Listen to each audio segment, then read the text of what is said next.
Angela, I'm going to start with you. Sure. Good morning. Hello. I'm Angela Karampolis. I'm a former CEO with 25 years of global sales and distribution experience, all earned at a company that we sold to private equity last year. I spent the first 10 years of my career in sales and sales leadership, the last 15 in executive leadership. During my tenure with the company, we scaled and transformed it from a $150 million catalog company into a digitally powered billion-dollar global distributor of hotel supplies. And I'm really happy to be with you all this morning. Excellent. Thank you, Angela. We're happy to have you here. Phil, we'll hand it over to you. Well, thank you. Good morning, everybody. Phil Sullivan. My entire career has been in the manufacture of complex, large capital equipment. 20 years in the semiconductor equipment space with Varian, now Applied Materials. 20 years in medical device from a startup to Samsung.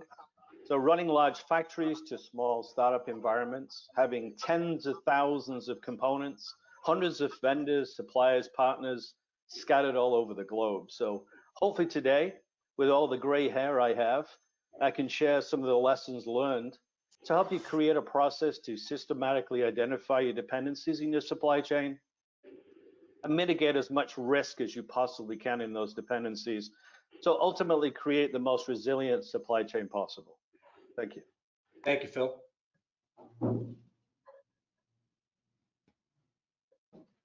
Chris, we can hear you. Thank you so much. Thank you. Sorry about that. I apologize to the audience. We've all experienced these little digital hiccups from time to time since COVID hit. Mike, would you please do us the favor and honor of introducing yourself? Thank you.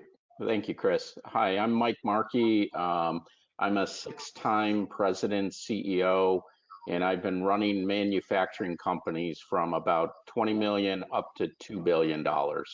2 companies were over the $1 billion sales level.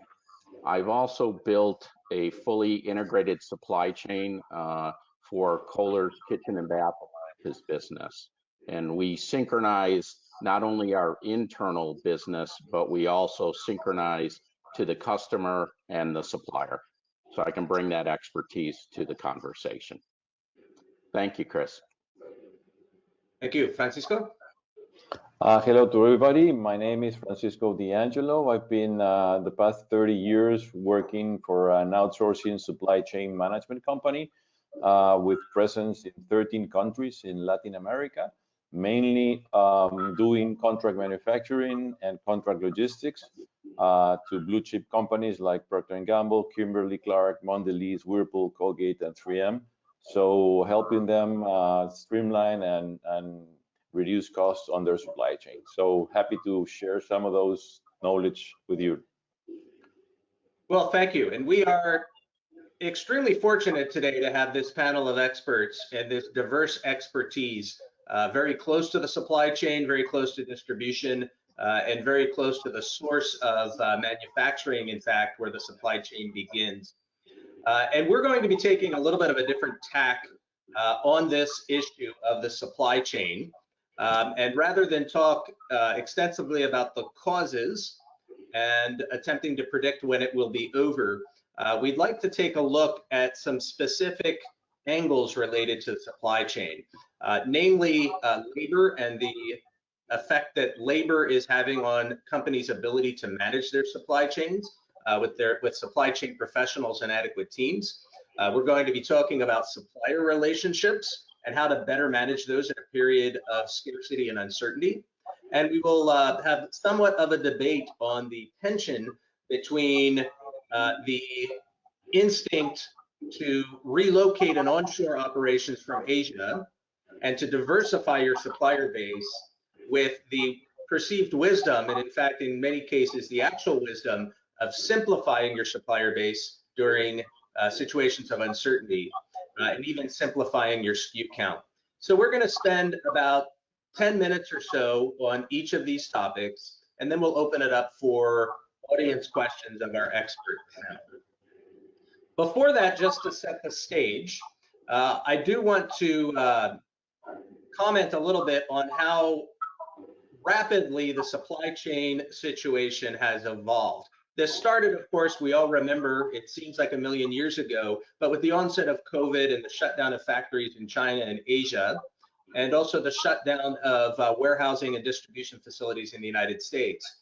Of course, that extended to the now infamous images of container ships extending for miles upon miles outside of the port of Long Beach in California and ports around the world, and the tripling, quadrupling, or in many cases quintupling of the cost of those containers because they simply weren't available.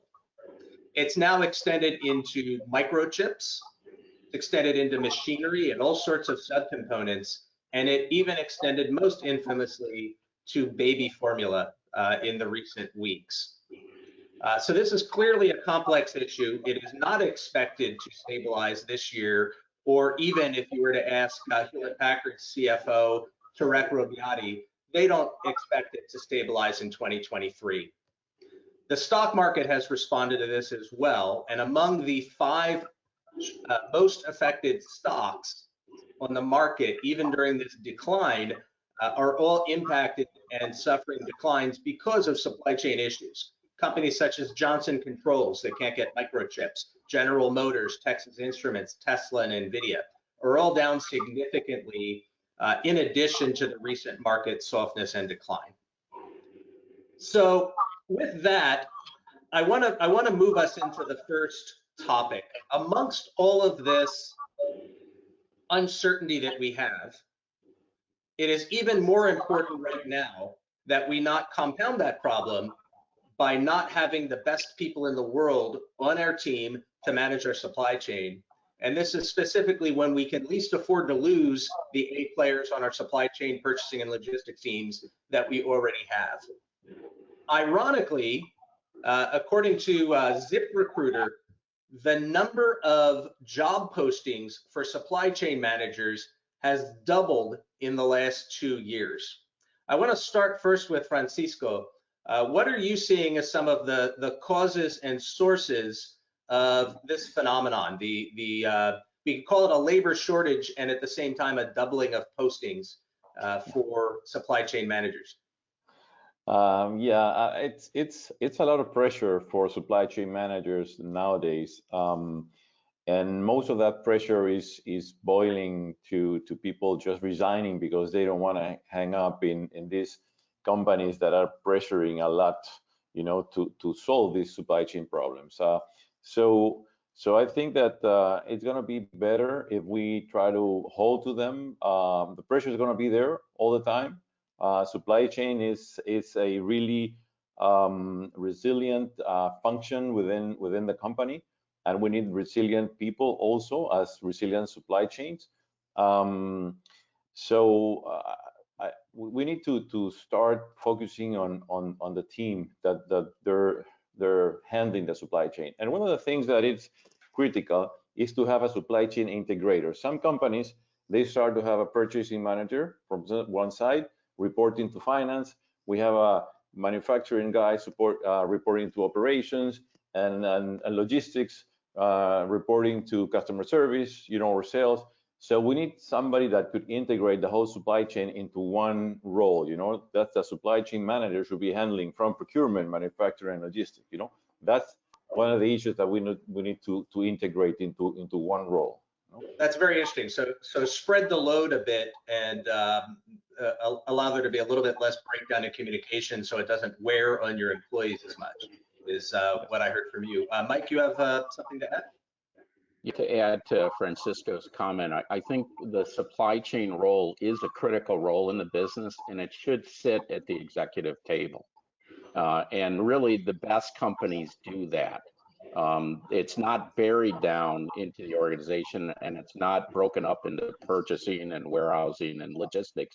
It's reporting to a single individual at that table. Very good point. And I think elevating that voice so that it can be heard and so that the tensions are more widely known and understood by the rest of the executive leadership team sounds to me like an excellent instinct. Francisco, I know you had your hand raised, and then also I'll go from you to Phil. No, I was agreeing with Mike, really. The supply chain function needs to be reporting to the CEO. It's I guess, nowadays one of the best compared to sales and growth. That's going to be the best role that you're going to have to supply all the products that you're trying to sell, right? All the operational. Very good point. And it seems to me that this is similar to, if we know that stressful jobs are always stressful, including supply chain is always stressful, managing thousands, if not tens of thousands or hundreds of thousands of SKUs across dozens of suppliers. And these conditions have made it even more stressful. And it's when we most need our best players in the world and can least afford to alienate them or lose them to someone else that is willing to pay even more for good talent. Phil, you had your hand raised, and Angela, I'll move on to you. Yeah, I think just adding to Francisco and Mike's point is, hug your supply team right now. Imagine the stress that they're under. And I think historically, they've not necessarily had the representation. If you think about your senior executive meetings, the target is usually around customer relationships. What about supplier relationships? We talk about voice of the customer. What about the voice of suppliers and partners?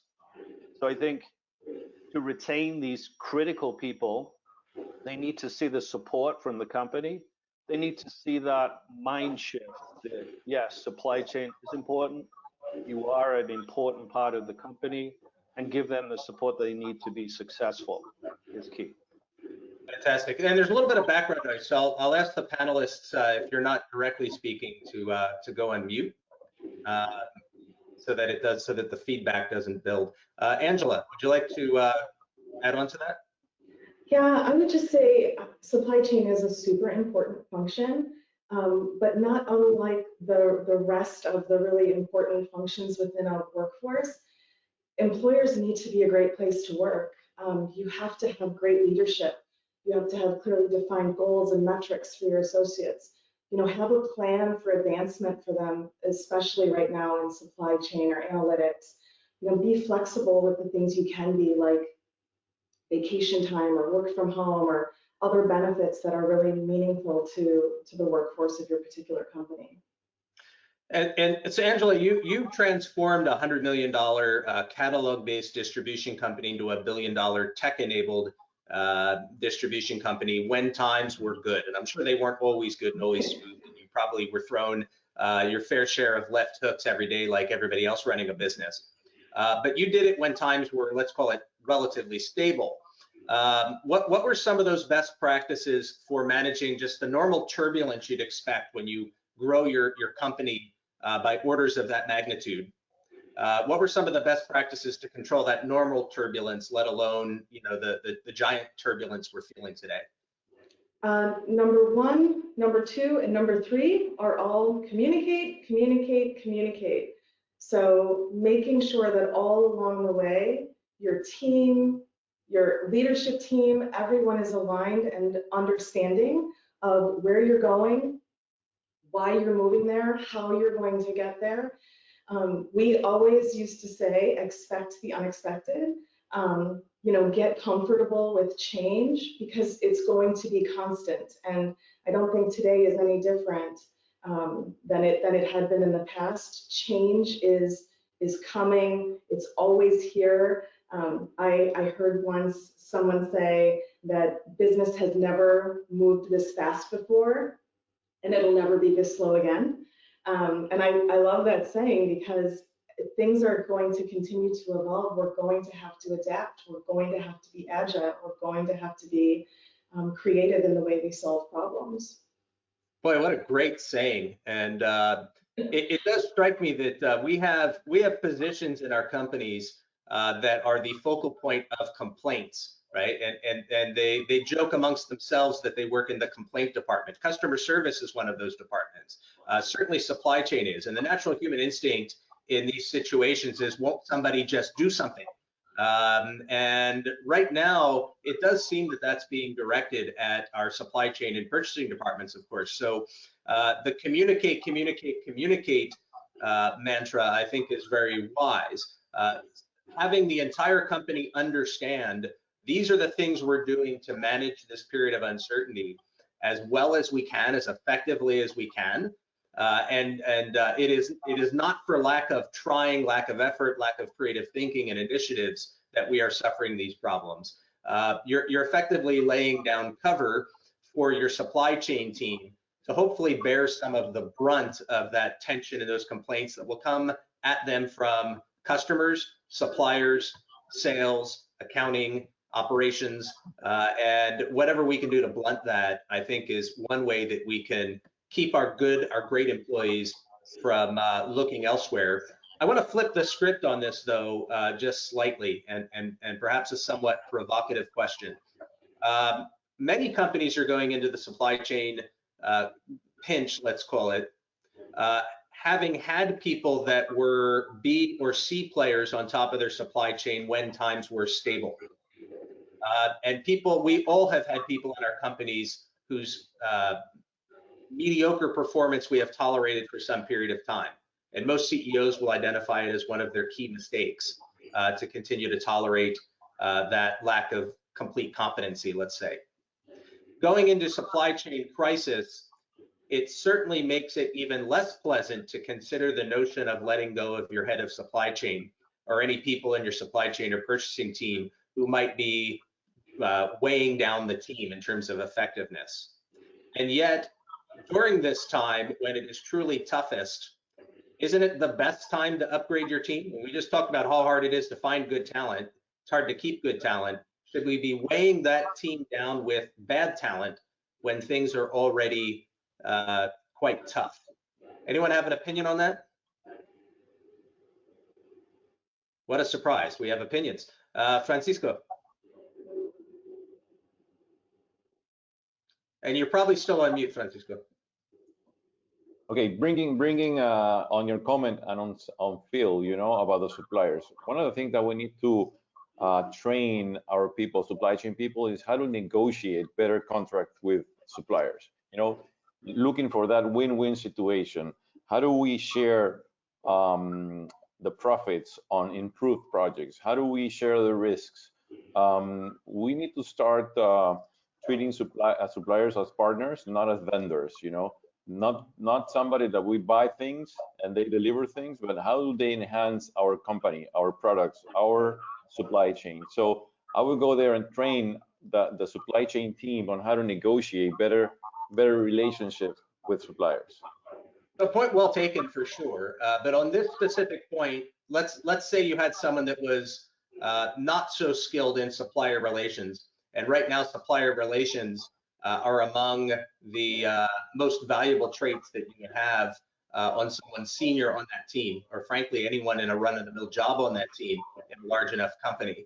And also the analytical skills required to track and forecast in an even tougher environment. Let's say you had a person there that was not very strong to begin with. Certainly you would try to coach them rather than swing a machete as your first instinct. But companies right now are struggling with, it's hard to hire people. Supply chain is upside down right now. Someone is really weighing my team down. Is this really the right time to take the risk to let this person go and upgrade them? Or should I tolerate this situation longer? And it's a real quandary. What do you do in these situations? Angela and then Mike. And remember, you might still be muted. I was just going to say the really great people that you have on your supply chain will notice that you're tolerating mediocrity from others, and you'll destroy your team in that regard. So in my experience, the earlier you act to replace, refresh, enhance, upgrade, the more beneficial it is to the team long term, even though you might have to endure a little short-term pain with the vacancy. Great point. Mike? I agree with Angela. I think you should always be top grading your organization. We're talking about supply chain right now, but having an A player in that lead role will then inspire the group below. So getting an A player that's a leader, people will follow. And I wouldn't stick with mediocrity, especially during this time, because if it's at the top, it'll cascade down through the organization. Yeah, and I'll get to you here in a moment, Phil. Even like mediocrity, it's so hard right now in a time of crisis to say I'm going to bite the bullet, and I'm going to try and replace or upgrade or let someone go on the team, even if they're mediocre, because of course it's hard to keep up with the work and the rate of change as it is. And yet, if we ask ourselves, if we had a health issue and needed, life-saving surgery, we wouldn't go to the corner clinic. We would seek out the best team of doctors possible. Even in good times, we would seek out the best doctors possible, the best surgeons possible. And we are in a situation of surgery. We are in a situation of intensive care. Every day in supply chain departments probably feels like the ICU, mixed between the ICU and the ER. And you want your absolute best talent there and the ones that are most capable of absorbing and working through pressure. Phil. Yeah, I think to add to all of the great points about upgrading, et cetera, I think one of the answers, it depends. And what I mean by that is, do you need to almost be transformational, right? So I think there are very few people that can build it. There are many people that can run it. So where are you from a supply chain standpoint? Do we need to like blow it up and start all over again? That's a very different person than somebody that could run it. So I think the only way to really move forward is if you can't measure it, you can't control it, and you can't hold people accountable to it. In supply chain right now, your perception may not be reality. I mean, there's been some unprecedented situations with COVID. I mean, nobody could have predicted that level. So your supply chain may be better than your perception, maybe not, but if you don't have a way to measure it, and if you don't really understand where you are from an overall supply chain, it's difficult to know. So I think it depends, Chris, on where you are. Do I need to build it? That's a very different person than maybe that's somebody that can just execute on what you have. It's a very good point. And look, not every company on the line will have the opportunity to upgrade their team in the middle of a supply chain crisis. We just talked about how hard it is to even find good quality labor. But I think companies can take a couple lessons from this, even if they're looking to replace or upgrade their teams.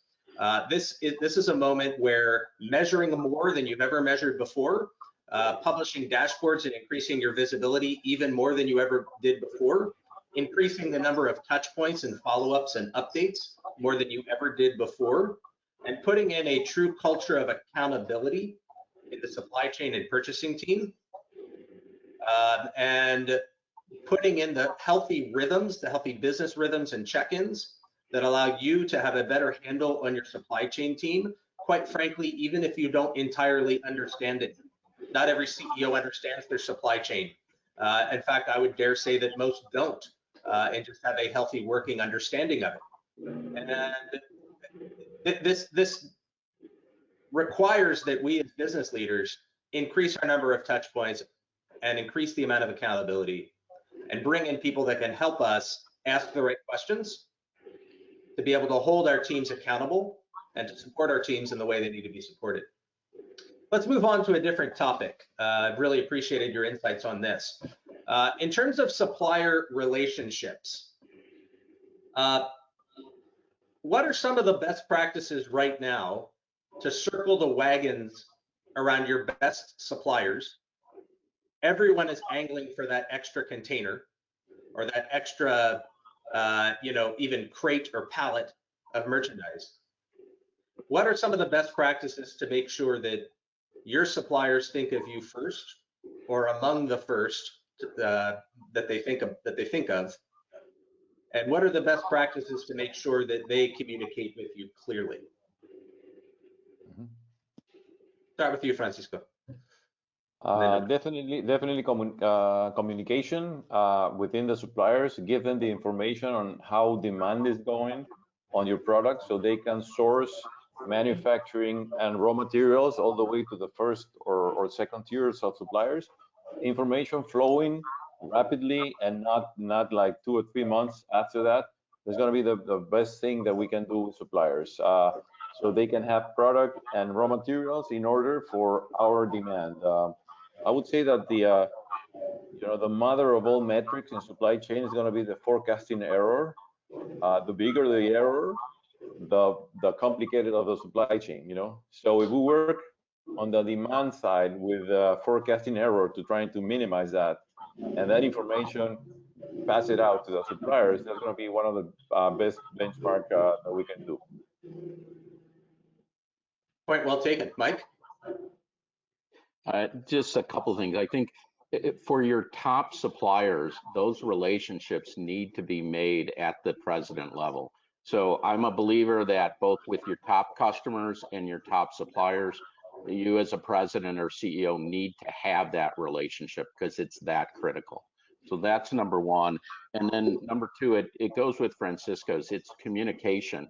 It's sharing with the suppliers what the demand is on a regular basis. And if that demand is changing or there's a level of uncertainty, getting them to see all the way through the supply chain as best we can is beneficial for both us as the company and for them as a supplier. An excellent point. And here at CEO Coaching International, we have a philosophy that among the very few key jobs of the CEO is to own, foster, and nurture key relationships. And it would be a fair question for all of us to ask, when times were good and stable, were most of those key relationships with my customers and perhaps my banker, and did I pay shorter attention to my key suppliers? Times were good. I didn't have any questions or concerns there. I tended to delegate that function when times were good and predictable and stable. And I spent my time, striking new customer relations. It's a very logical, rational set of decisions, even if it's proven short-sighted. Because when times are bad, it's these relationships you need the most. If you are angling for that extra container, or you are angling for some sort of special consideration, no one in the customer service department is going to help you.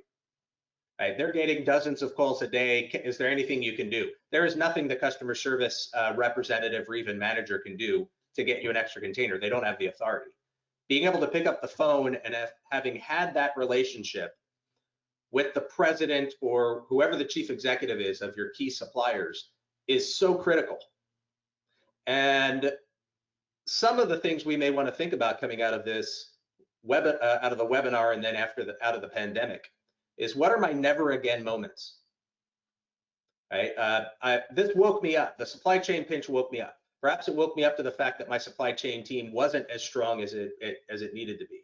Perhaps it woke me up to the fact that I didn't have the key visibility and metrics and accountability in supply chain that I needed, because times were good and I never questioned it. Perhaps I didn't have a key relationship with the presidents or CEOs of my key suppliers. If that's the reality you're confronting today, you'll work hard to correct that. But we should make something of a resolution coming out of this. Says, never again will I put myself in a position whereby I will not know the names and mobile numbers of the presidents of my key suppliers. Excellent point, Mark. On to you, Phil. And also too is be careful about how you categorize key suppliers. It's not just amount of revenue or volume you do with them. It's about the risk. So make sure you do a sensitivity analysis and truly understand those high-risk key suppliers. It might not be that multi-million-dollar supplier. It may be somebody who makes casters. I don't know. It could be somebody that can really catch you out. And again, have that relationship so you have the ability to escalate when you need to, as you just said, Chris. But be a great customer. Have a supplier day. Give awards. Be in a reference account for them. Be aware of their culture if it's international, so they remember you as being a sensitive person. And always talk about mutual success. If the only time you ever talk to them is to ask for a price reduction, that's not a relationship.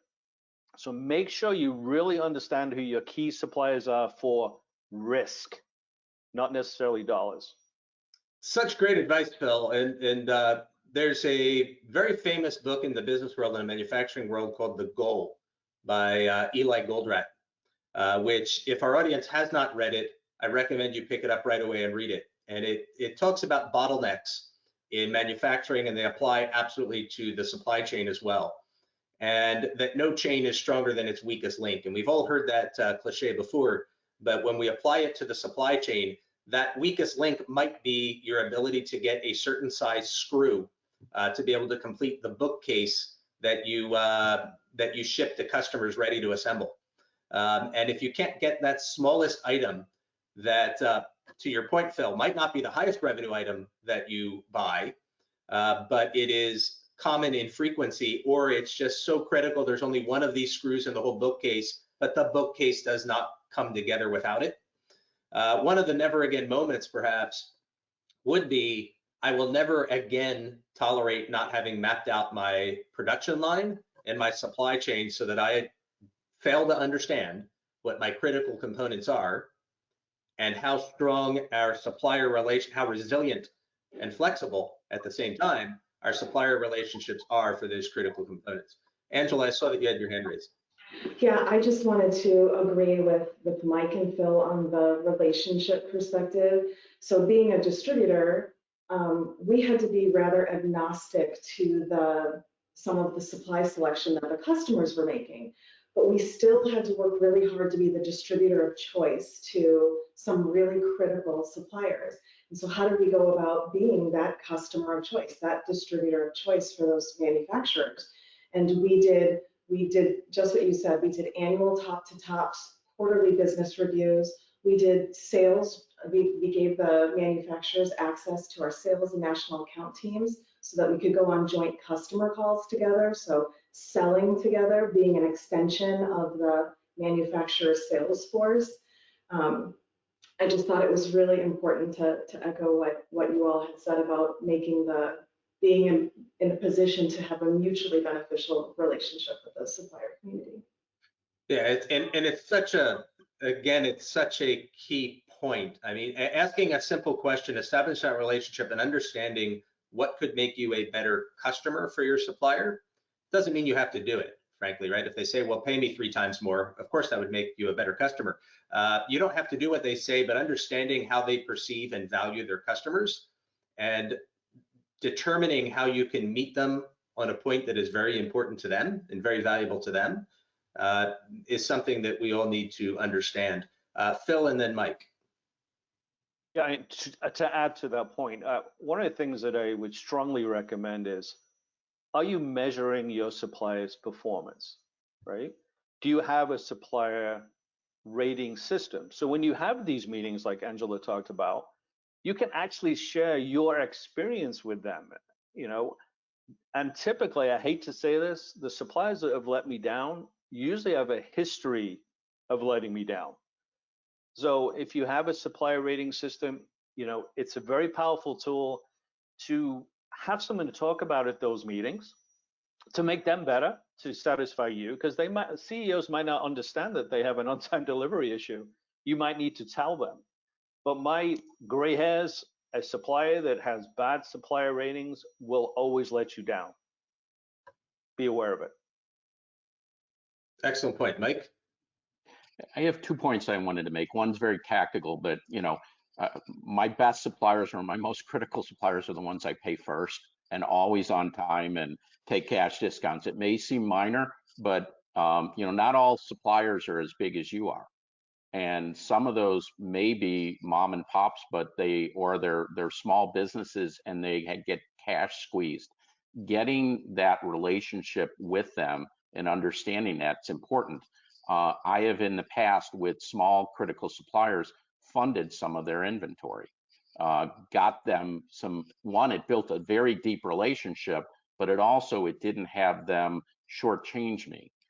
So whether it's funding some of their inventory to help them be able to bring it in faster and build it, or owning the tooling and letting them use the tool, but me own it, were ways that I could build a deeper relationship and also get more reliability with the supplier. Very interesting point. So let me shift this a little bit to the topic of onshoring and relocating operations. And I want to start with Francisco because you operated a contract manufacturing company in Peru, making a lot of products that became very popular to outsource to Asia. And you would certainly understand the differences between manufacturing in Latin America where you operated, and the competitive pressures of trying to beat the pricing and availability in Asia. One of the common topics that we hear discussed is we need to relocate from China. We are too dependent on China, either one supplier in China or many suppliers in China. And of course, we learned when Shanghai was shut down and early in the pandemic that an over-reliance on China as a single source was often an Achilles heel, and it brought down many companies. And the companies that had strong inventory positions at that time, that were lucky enough to have strong inventory positions at that time, did much better during COVID than the ones that had just-in-time inventory systems. What's the right instinct here, Francisco? Is the right instinct to remain in Asia but diversify outside of China, or is it to diversify outside of China and for our North American businesses locate a manufacturing facility somewhere in Latin America, if not Peru, where you operated, perhaps somewhere along the US-Mexico border? Yes, I would say that we need to start our procurement teams, start to develop alternatives of supplier base. Sometimes, depending on the industry, it's not that easy to get out of China because China has a lot of other suppliers that might supply your supplier, that supplier base. And it takes time to build that supplier base in other countries. But sometimes you can do that just if you go into not only, it could be India, it could be Vietnam, it could be Brazil, Mexico, or Latin America. You need to go out and see what are the conditions, the economic conditions of those countries. In Latin America, we have some countries that have free trade agreements that will offset the extra cost of producing in those countries. Some of those countries in Latin America also have the same time frame, and it's easier to work for. I've been looking into the textile or clothing industry, for example. There's a lot of companies that are moving from Asia to Latin America to produce all these clothing garments because there's a lot of manufacturing of textiles in Latin America. I would say that having an alternative, looking for alternative suppliers, that's the way to do your supplier base.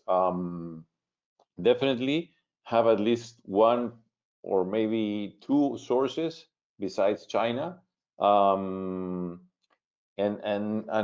look at the economics of the extra cost versus the availability. I mean, right now, what do you want, inventory or cost? What is your strategy? You want to have an inventory to get the sale, or you want to have the inventory at the right margin but not the sale? So it's gonna be a hard and it has to be on the strategy of each company. What's the strategy that they want to pursue?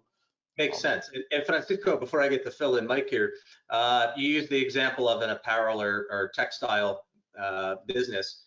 If you were advising an apparel business right now that were sourcing from China or China and Bangladesh and Vietnam, let's say, and they wanted to explore firing a bullet, as Jim Collins would say, at manufacturing somewhere in Latin America, where are the common places for those apparel manufacturers to go in Latin America? What countries, what markets would they start to look at? It's going to depend on the type of apparel. Like, for example, Peru is great for knitting. Cotton, if your products are made from cotton, Peru is going to be great for that. Central America and Mexico also are good for those kind of products. If you're looking into more like plain, like shirts and stuff like that, you have to find some countries that are competitive in those kind of industries, or products. So you need to find your product. What country is competitive in that? In Peru, for example, basically knits. Knitting is going to be in cotton. The best prices to have.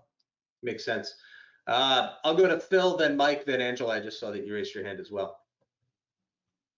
I think coming back to China, I think there's a lot of layers here, right? There's a time difference, there's a language difference, but ultimately, I think in China, a lot of people were using trading partners. So not only did you have a language barrier, a time difference, you also had somebody between you and the true supplier. So you should ask yourself, why did I outsource in the beginning? Was it just a direct labor cost reduction philosophy? Well, if that was the case, then maybe it's easy to move, but maybe you move to China for other reasons, raw material, tungsten, molybdenum, whatever. So why did I outsource in the beginning? How do I get that close relationship with those Chinese suppliers so I have the ability to escalate, where I think people were so far away from that intimacy that it was this double-edged sword. Great point. Mike? I think it's been said a little bit, but I'd like to just sort of crystallize it. I'm a strong believer in building, I'll call it a much more flexible supply chain versus just a cost optimized, just in time supply chain. And I think that's where people got caught. They went to a cost optimized, just in time, go to the lowest cost versus building flexibility in. So I think looking at things like more of regional supply for regional demand, making sure that you don't have just a single source supplier, especially for your most critical items, and that you're also always qualifying or looking to qualify new suppliers for your most critical items, even when you don't need it. Just making sure, because when you do need it, and like a situation like now, all those other suppliers are probably full. So spending that proactive time looking for new suppliers. And I'm not talking with single source, or if you have a single source, you still want that person maybe to be, 80, 85% of your business. But if you've got a second source at 15, if something happens on that first major supplier, you can shift because you already have a relationship. So those were my key points I wanted to make. And Angela? So I agree with everything that's been said. I think it's an and, not an or. So I think we have to have primary suppliers and options. And so, like, I'll give a very specific example. In my business, we had a high concentration in China, like many companies do. But when we went out and tried to find alternatives, we found that, at least in our space, there wasn't the sophistication in the manufacturing process in other Asian countries like Vietnam or Korea yet, especially at the volumes we needed. And what we ended up doing was taking, just to develop pockets of insulation, we moved production in smaller quantities, closer to geographic regions. So I think it was Mike who gave an example. To service Europe with one product category, for example, we moved a significant portion of the production from China to Turkey and Portugal. We found local suppliers in India to service the Indian market. For Southeast Asia, we found a company that could service us out of Malaysia, but we still remained in China for some of the products. So it certainly complicated the supply chain from the perspective of more suppliers and more SKUs to manage. But in many cases, we were able to blend the pricing so we could stabilize the supply, the actual inventory, and then blend out the cost so that we weren't making as much margin, but we weren't losing money or not having the availability of inventory at all. So we have an excellent question from the audience that's really calling for some specifics here. Certainly with the cost of containers going up as much as they have, $30,000, $40,000, even more in some circumstances, and the long compressed lead times that we are seeing just to get to the port in Asia. There is this, obviously, the tendency that we've been discussing to onshore, nearshore, or frankly, just bring right back into the United States. Let's talk some specifics. In the opinion of the panel, what are 2 or 3 or 4 industries or sectors that are most ripe to be considered to bring back into the United States or somewhere in the Western Hemisphere for manufacturing, even if they were a little bit costlier? Hmm. Phil? Sorry, I'm just unmuting. I think the problem, again, not answering the question directly, Chris, is, but ask the question, how much is direct labor a portion of your factory cost? That would be a great place to start, right? So in the in the very sophisticated capital equipment space I was in, it was a very small number. But if it's 75% of your cost, that's a very difficult discussion. So I would say to you, if you look at your overall cost and your labor content is 10, 15, 20, 25%, bring it home, get it close to you. But if you have a massive labor content in your expense, then you probably do need to leverage as much as you can. So that would be my opinion. I don't know if that really helps, Chris, but look at your labor content. Yeah, and labor content, I would also recommend that understanding, I would say it varies also by what you're shipping. And do you weight out the container, or does it fill up by volume? In other words, how is that $30,000 or that $40,000 of shipping costs being amortized into the unit pricing of what you're bringing across the ocean? How frequently are you finding yourself needing to air freight something? And I've known many companies that have found themselves air freighting things for unbelievable and unimaginable cost that may be bringing things up to parity. So the labor angle is, certainly a key component. And Phil, I think it was very smart of you to effectively be agnostic.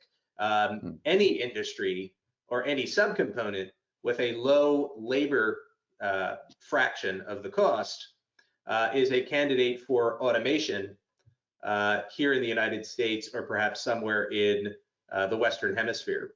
Are there any industries or sectors, Francisco, you mentioned apparel.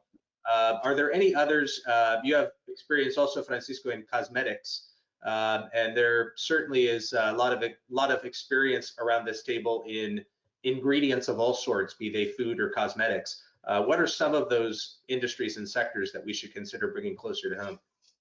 Yeah, definitely. As Phil was talking, that not only the cost of the labor, but the total cost of the product. Going back to the textile example and the economics, a textile, a shirt, a T-shirt, it's going to be like what, $1, $2 per each. Imagine that $16,000 container cost into the amount of $1 of how many T-shirts you can fit into that container. If bringing that from Asia at 25% duties also. So then you go back to Latin America, to Peru, you have 2,500 of shipping cost on containers, and you don't have no duties. So imagine that's a lot of money that goes down into that $1 of a T-shirt. So we need to find which products are very low in cost, and those are the ones that we need to start looking to source somewhere else, because as Phil said, the high price cost, that impact of shipping and duties are not going to take too much of your cost, of your profit. So we need to go into, I don't know, things very, very cheap, in cosmetics, usually fragrances, creams, those are high price. So those are things that we can get into the US, not because the price is high, and the value is there, and have a manufacturing side, with qualities and things near shore. That's going to be also a good way to have them near. But if not, I would look to products that are really, really low in cost. No. Yeah, and I would add on to this that I take an agnostic approach to this also, right? Like I actually think most industries, shy of trying to manufacture perhaps semiconductors and chips, which we know are highly concentrated in Taiwan, most industries have some sort of opportunity. I have not met a crisis in my business career that wasn't somehow an opportunity flipped on its head. And whether that opportunity is now or later or big or modest will, of course, vary. But it's difficult to answer this question without also asking the question, what's important to your customers? Your customers also have demand that they're trying to fulfill, whether that's consumer demand or in many cases, just going somewhere downstream ultimately to a finished good that goes to an end user or a purchaser. And understanding what's important to that customer, to whoever your customer is, and what's important to the ultimate end user of the product that you're manufacturing, I believe is what can help you identify where that opportunity is.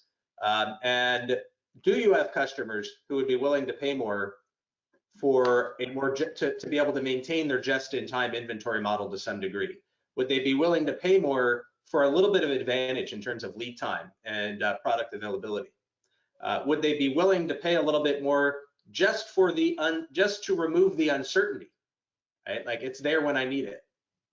And also to challenge the question, what is paying more? We're also in an inflationary environment, and we haven't spoken much about the inflationary environment except for the cost of shipping and transportation. But in an inflationary environment, unfortunately, we have become used to paying more. And understanding that paying more may only now be an increment of what it used to be, because goodness, things coming in from Asia are also quite expensive.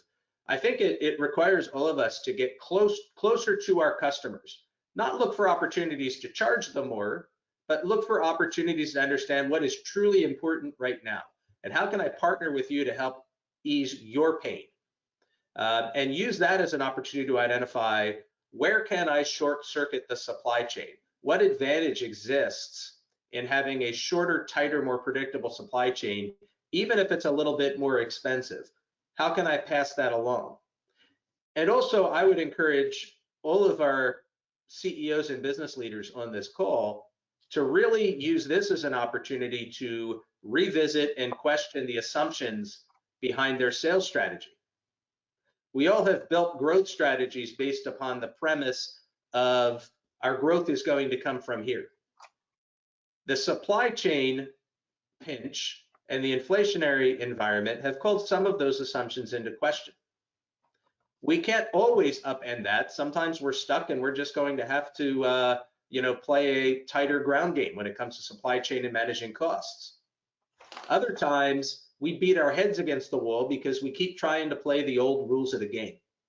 And we continue to try and operate in an area of the business that is constrained and price affected and cost affected, when there might be another area of the business that is ripe for expansion. And so I would encourage everybody to really ask the question of their sales team.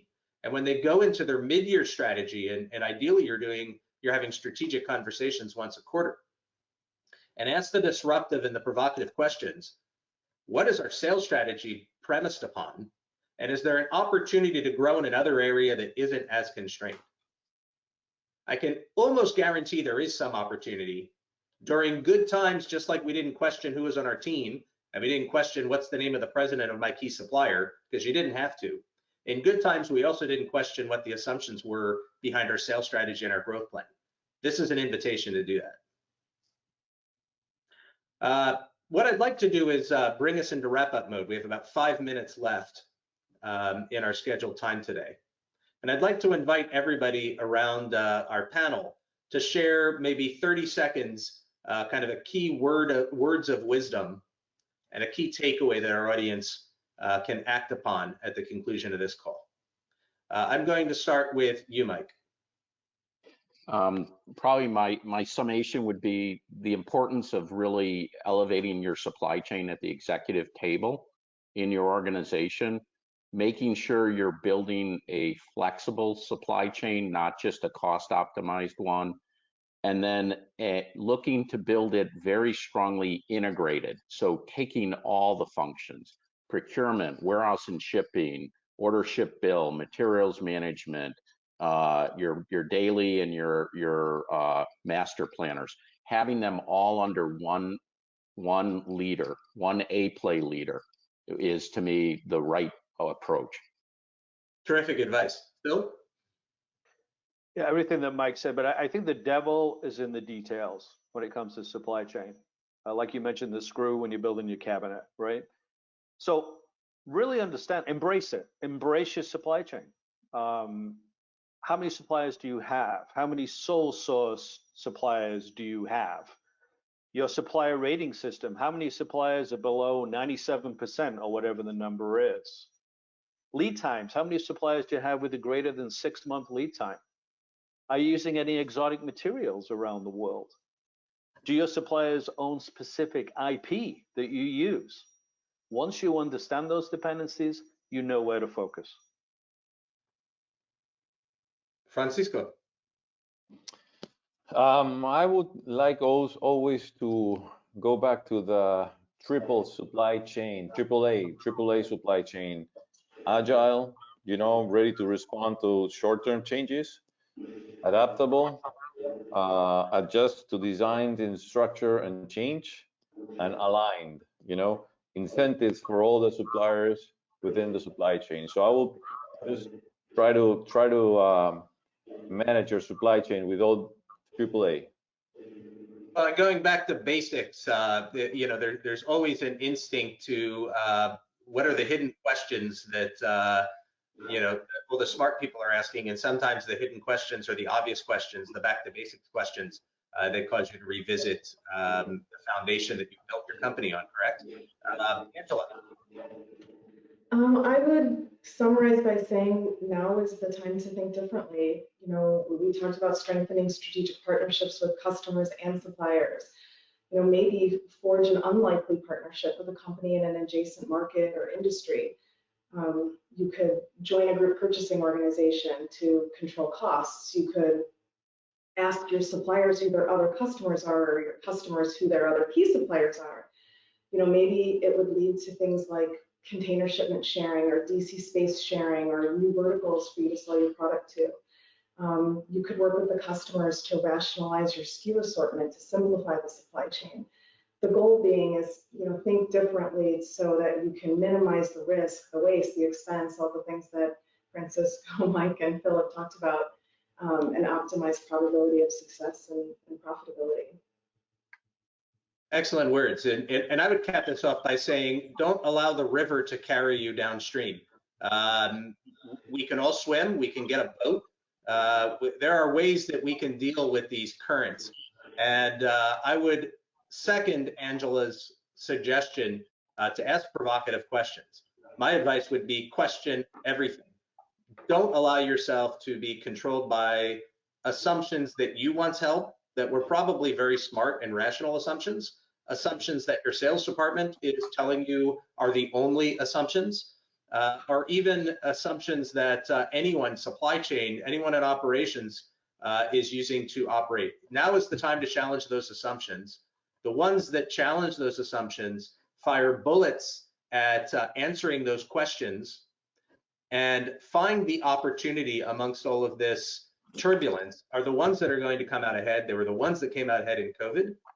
And I would sharpen your question asking skills and really challenge your team. There is no better time than now to get your team together for a strategic discussion around challenging the assumptions that your supply chain is built upon and that your sales strategy is built upon.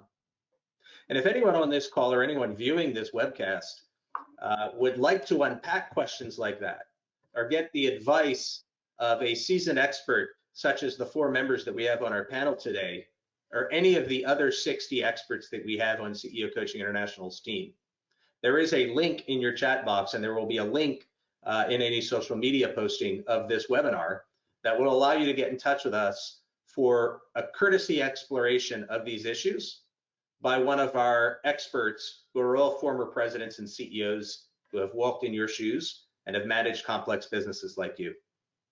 With that, I would really like to thank our panel. Thank you for your words of wisdom. Thank you for helping our audience and our clients navigate these very tough issues. It often starts with asking very difficult questions that take some time and certainly a lot of thought to answer. Thank you to the audience for spending time with us today. And please do reach out if we can help you walk through and walk the path of this turbulence.